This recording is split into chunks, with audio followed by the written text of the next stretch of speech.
ప్రభునందు ప్రేమైన వారులారా, ప్రభు అయిన యేసుక్రీస్తు నామములో మీ అందరికి శుభాభివందనములు. ఈ కాలంలో కలువరి కృపా సన్నిధికి మిమ్మల్ని ఆహ్వానించుచున్నాను.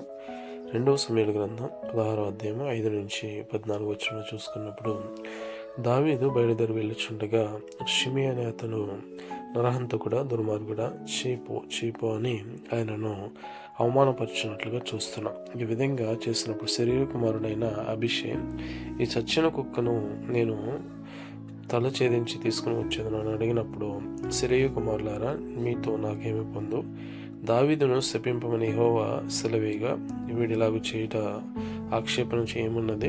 అభిషేకును తన సేవకులందరితోనూ, నా కడుపును పుట్టిన నా కుమారుడి ప్రాణం తీర్చుచుండగా ఈ బెన్యామీనుడు ఈ ప్రకారం చేయడం ఏమాశ్చర్యం, వాని జోలు మానవేయడి. యెహోవా నా శ్రమను లక్ష్య పెట్టినేమో, వాడు పలికిన శాపమునకు బదులుగా మేలు చేయనేమో అని చెప్పి వారందరూ కూడా కలిసి వెళ్ళిపోయినట్లుగా, వారందరూ బడిన వారై ఒక చోటికి వెళ్ళి అలసట తీసుకున్నట్లుగా చూస్తున్నాం. ఆమేన్.